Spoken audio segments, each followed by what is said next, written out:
Well, it is another fantastic day here at Fun King Garage, and the fall is upon us. It is only 92 degrees in the garage. It's still hot. It is so hot. But in this episode, I am back working on my 1955 Ford Fairlane. Now, this series has been building through replacing the rear axle and installing a 4-link suspension. There has been quite a few videos that have come out between the last Fairlane video and now, and if you're an avid watcher of the channel, you may already know that this car is completed and has taken a successful 3,000 mile hot rod power tour. But what I would ask of you is just pretend like you don't know that the project has already been completed and that the car is functional at this point, and enjoy this episode.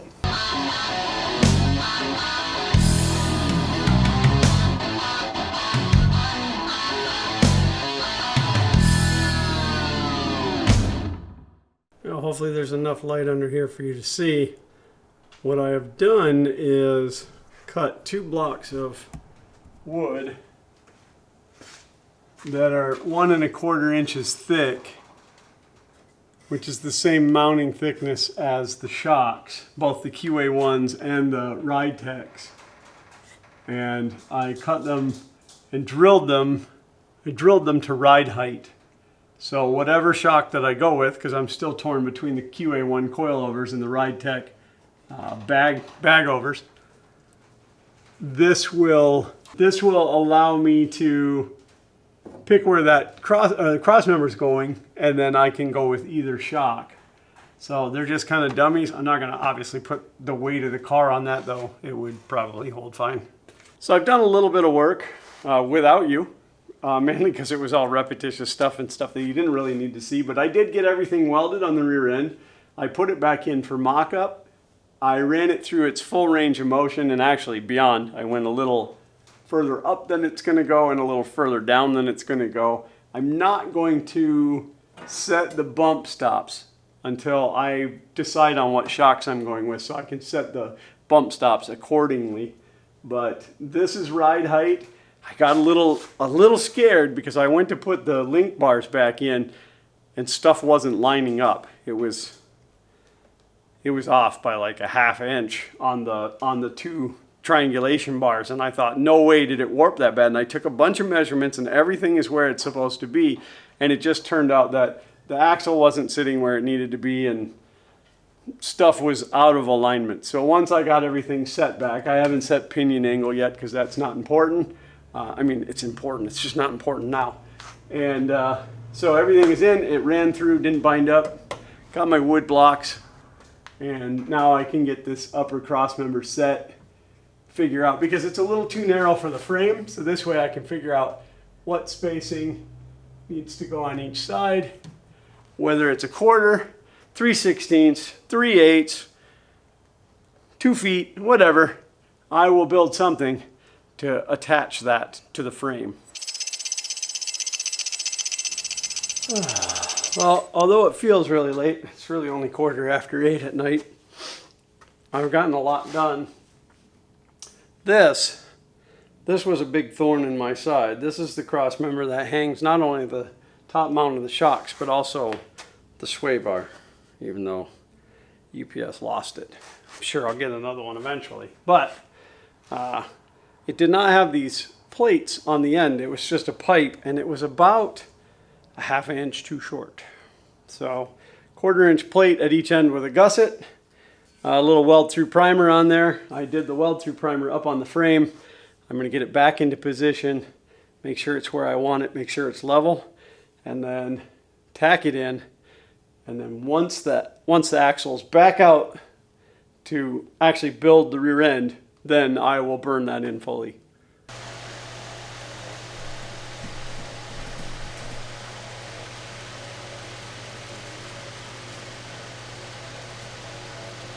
I promise this is not an unboxing. I just want to tell you about something that I probably shouldn't have, but I'm going to tell you how to get it. So some of you might know I am already waist deep in replacing the rear end in my car, in my 55 Fairlane. The rear end that was in it when I bought it was not the factory rear end, and it was too wide. I had to go to a more narrow Ford 9-inch. In that process, the new housing has the Torino style big bearings on it, and my old rear end did not. So the brakes off the old rear end would not transfer to the new rear end. The price of drum brakes were so exorbitant, I was able to get a disc brake kit. I know, big deal. There's a lot of disc brake kits out there, but this one is special. Why? Because this is actually a kit that was originally developed by Ford Motorsports. It is actually parts off of the back of a 96 to 2001 Ford Explorer.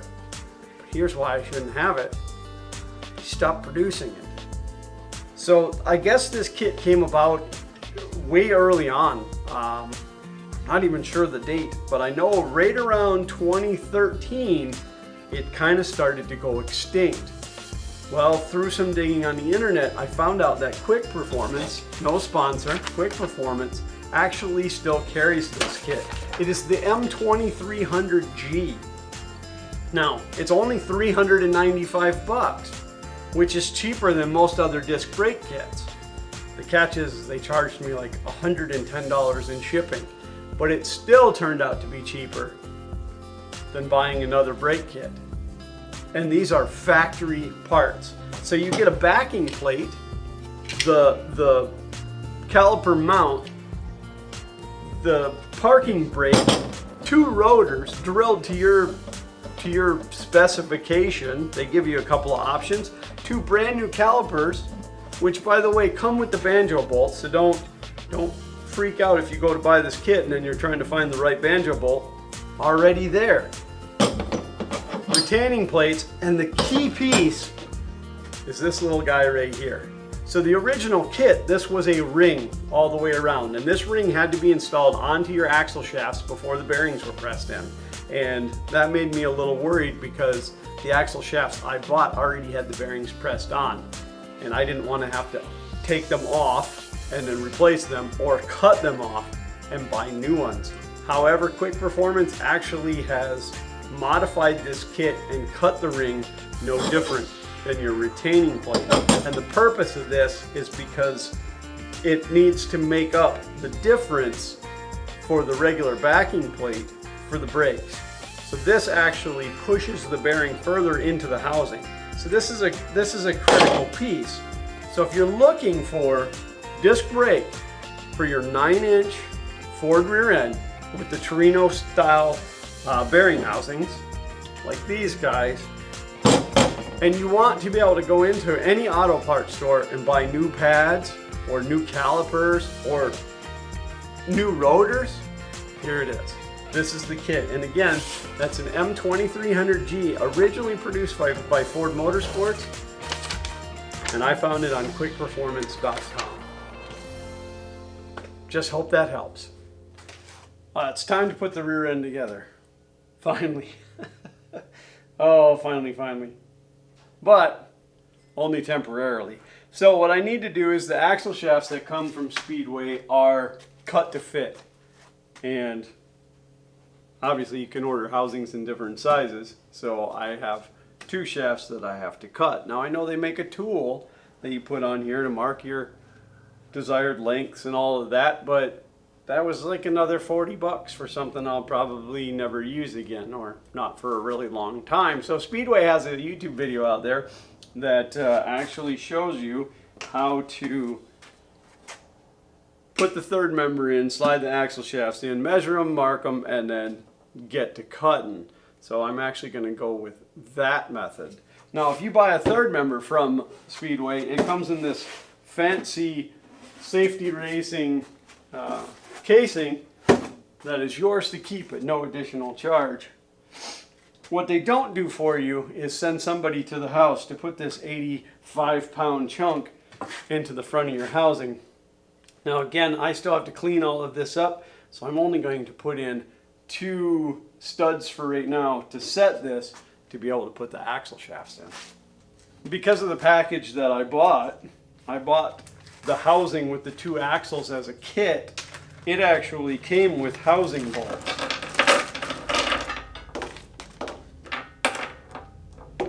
and the T-bolts. But when I bought the third member, it also came with housing studs. So I have two sets of the studs, but this one's in a Ziploc bag, so that's the one I'm going to use because I didn't have to cut the bag open.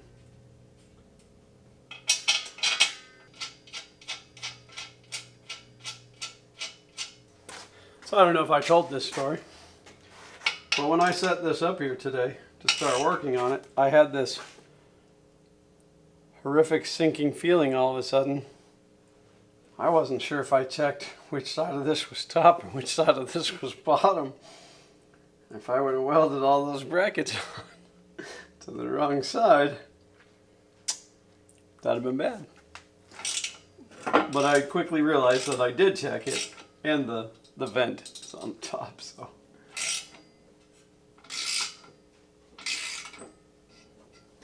That worked. That worked brilliant. Of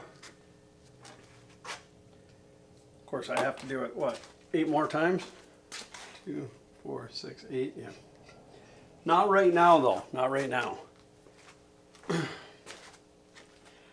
I'm now going to lift this monstrosity into position, which is not going to be fun. And I think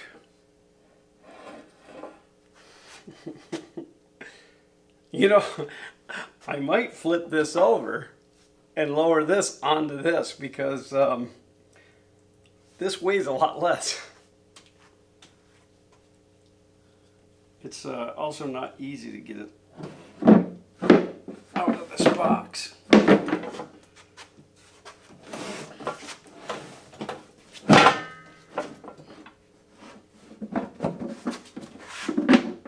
We most certainly do not want it falling to the floor.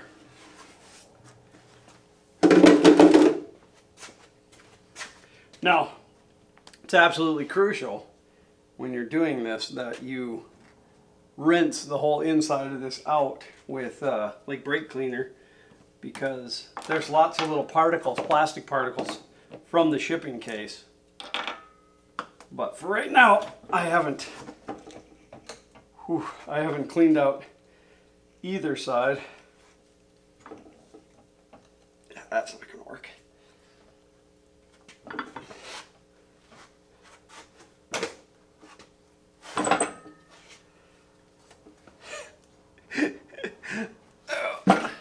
Hope you are enjoying watching me struggle with this because it's heavy. Of course, I unlocked the brake to walk around the cart, and then it's getting all over. It's getting all squirrely. Alright. I think at this point I'm going to not worry about what you can see, and I'm just going to get this put together because trying to be able to have you be able to see it and me be able to do it is causing me a little bit of grief.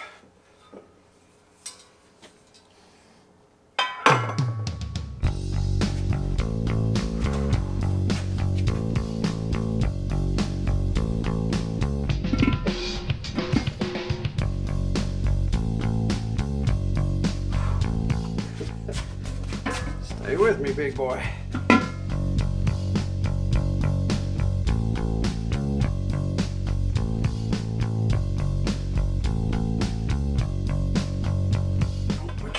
Under the case. Don't put your fingers under the case. Don't put your fingers under the case. I know you're sitting at home going, you forgot the gasket. We're not there yet.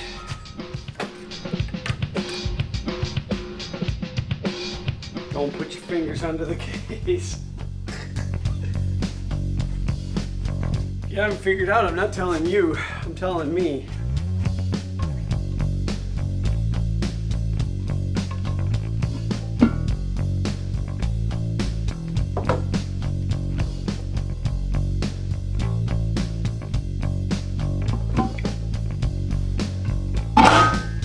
That's why you don't put your fingers under the case. That'll hurt. That'll hurt real bad, Charlie.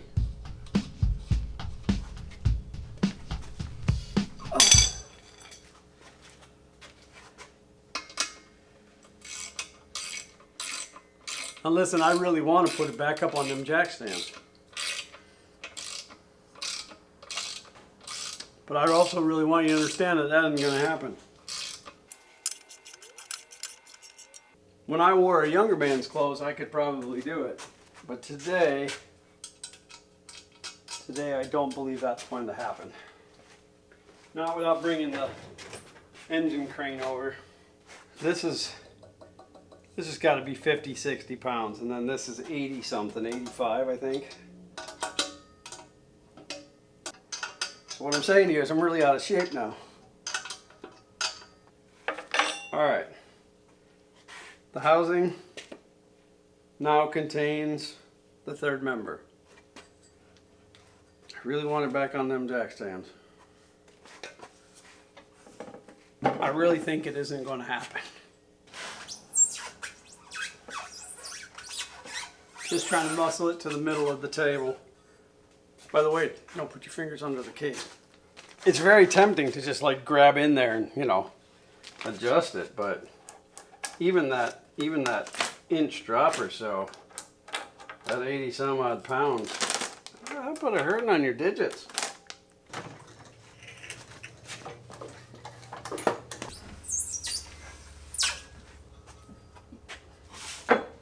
Well, that feels like a hernia waiting to happen. Whew. All right, now she's on the bench.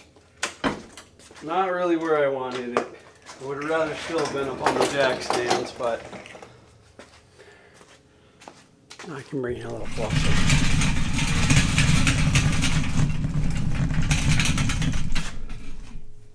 All right, a couple of 2x4s, one under each end. That solidifies it quite nicely. All right, now to do this according to Speedway Motors, you're going to need a caliper. And you want to do the passenger side first. Just don't want to introduce any particles in there.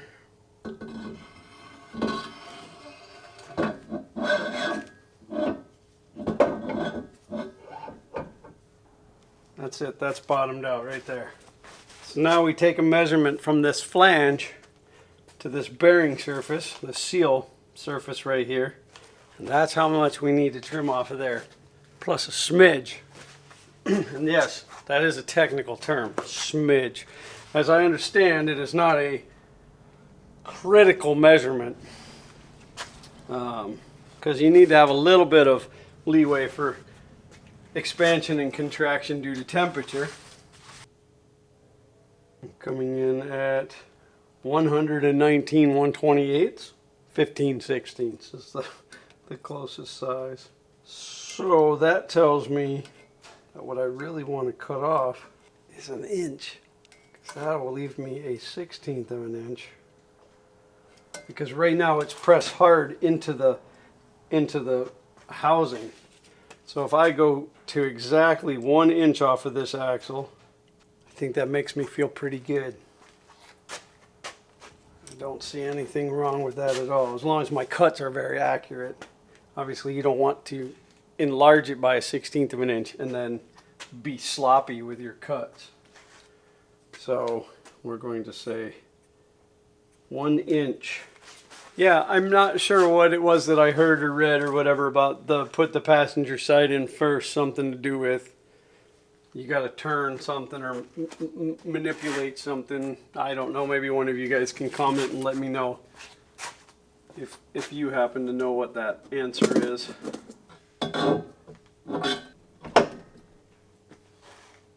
Whew.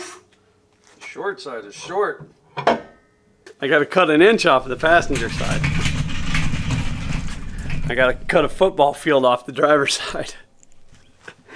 That is it. She is seated all the way to that pin. About 3 3/4 inch rough measurement with a tape measure. All right, so 3 57 1/28. If we bump that up, 3.5 inches.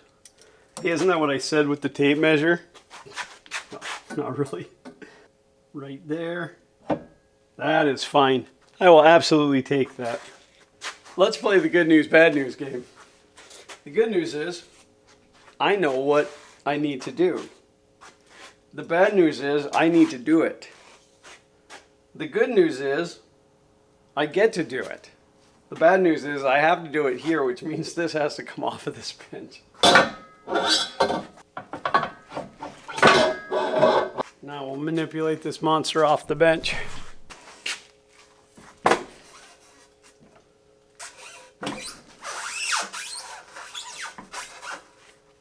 I just had an idea.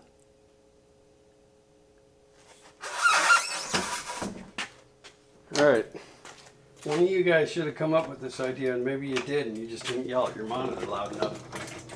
All right, if I'm going to drop it on the floor, this is when it's going to happen, so make sure you're paying attention.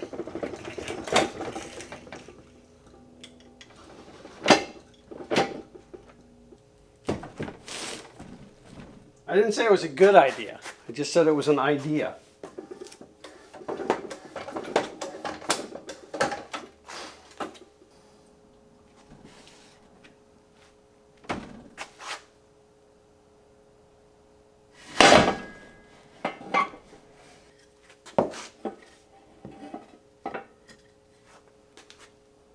Hey, it's back on the jack stands. Oh. All the welding is done on that, by the way, other than the tabs for the brake hoses. But I can't get there until I can put the brake kit on, and I can't put the brake kit on until I put the axle shafts in. And I can't put the axle shafts in until I cut them, and I can't cut them until I shut up and put the saw on the table.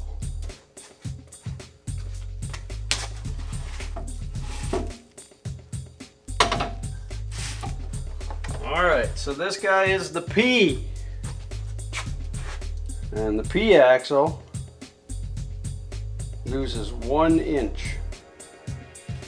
I'm so nervous. I'm so nervous. Listen, I do all kinds of stuff. Like, there really isn't anything that I don't work on. There isn't anything I won't try. But when it comes to stuff like this, it feels so permanent. There's no shame in being afraid. And the guys from Speedway Motors made the comment, you know, like, yeah, you know, use a caliper to measure it, but then you're marking it with a Sharpie, so it's really not, it's not that precise of a ordeal. My problem is if I cut it wrong and I have to buy a new one, that's more money to the project. Here goes nothing.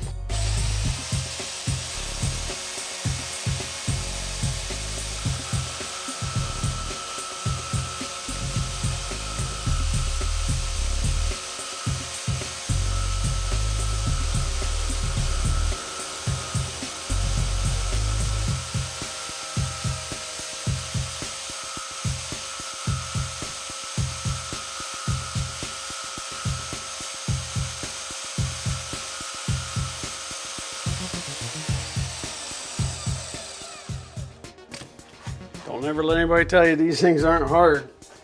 I gotta hook the vacuum up, pick up the shavings. Someday I will design a 3D print. Something for this.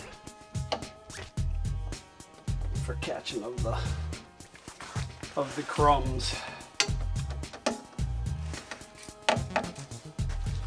That should do fine.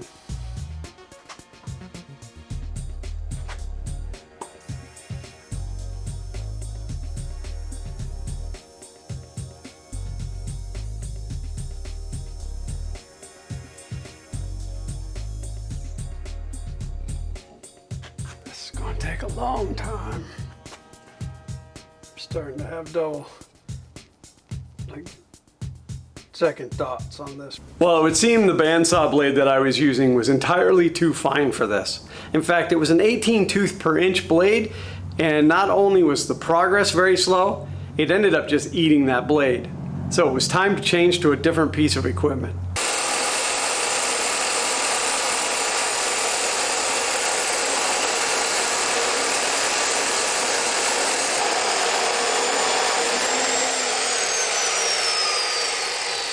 Doing pretty good. I don't know what point that crapped out, but I have another one to cut. Anyway, what I was saying before I realized the camera wasn't even running is that it's a nice clean cut. I do have to polish it, bevel the edges, and file the teeth, but otherwise, that worked out pretty well. And don't touch the hot side.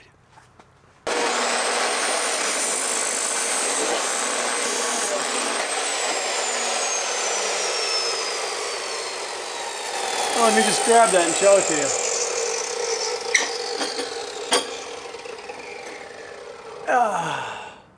Not bad, not bad at all. That is pretty clean.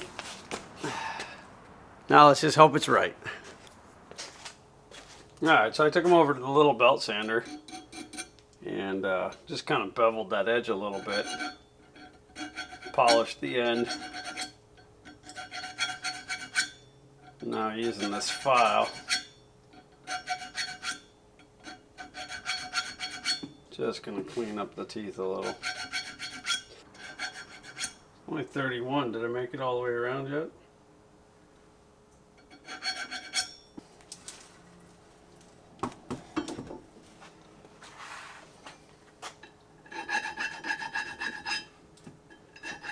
This is the one I cut first. It's still hot. That should be it.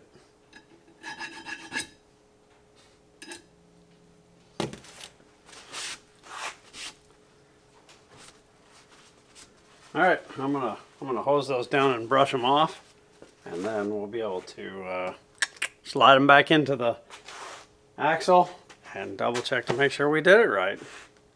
If we didn't, I guess I gotta write a big check and do it again.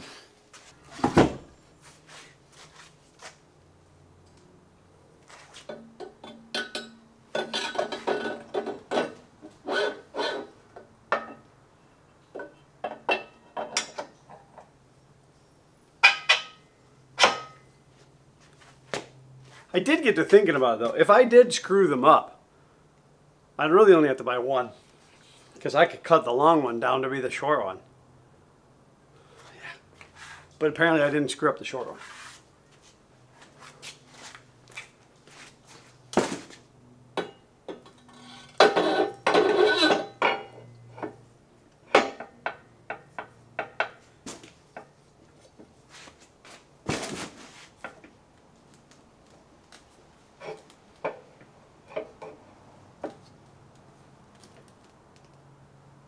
I did cut this, right?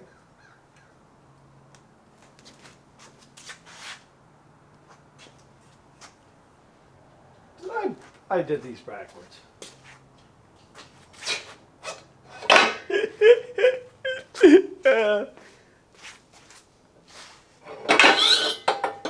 That was purely for testing. Purely for testing. Listen, as a YouTuber, I could very easily edit stuff like that out so that it looks like I do everything perfectly every time. But what's the fun in that? I'm human. I screw up.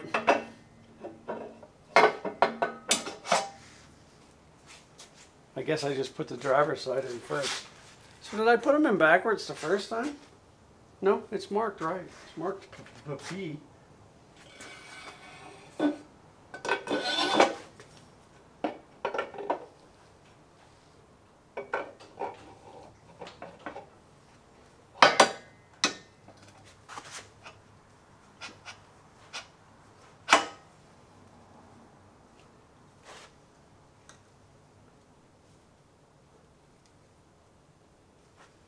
It just seems like it's not setting in far enough, but they're both sitting pretty equally. And that's where that spacer ring comes in the brake kit. Because the backing plate on these are so much thicker due to the emergency brake, or the caliper bracket, and then this takes up that spacing.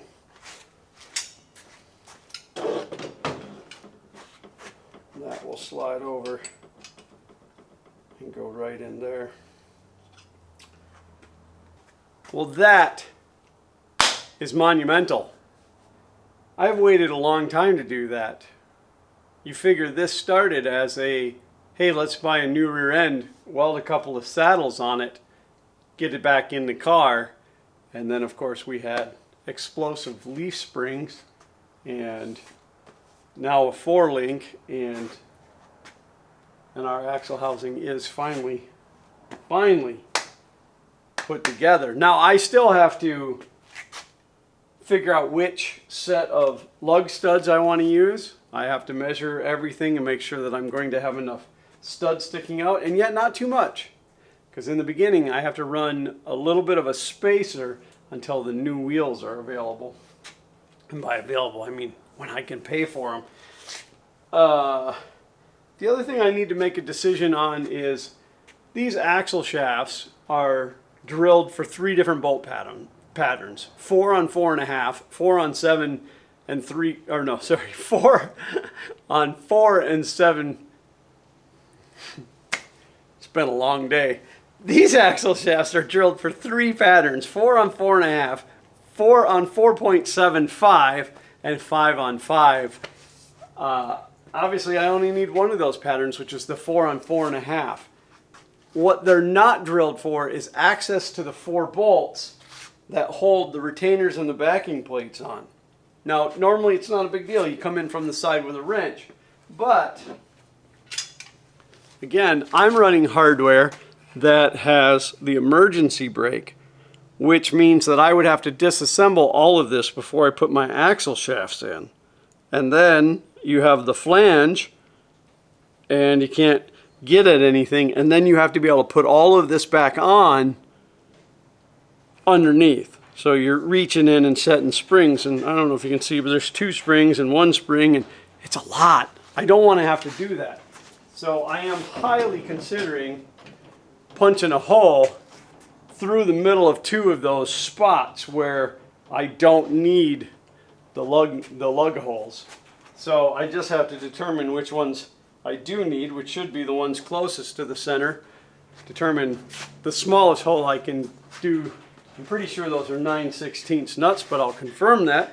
And then bore a hole into each of these before final assembly.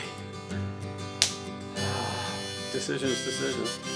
And that's where I'm going to have to call it on this episode. Now, there is still a little bit to do with this portion of the project.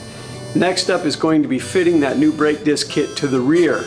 So if you like this series, or if you just generally like what I'm doing, make sure you're subscribed and click that bell notification so that you do not miss any upcoming videos.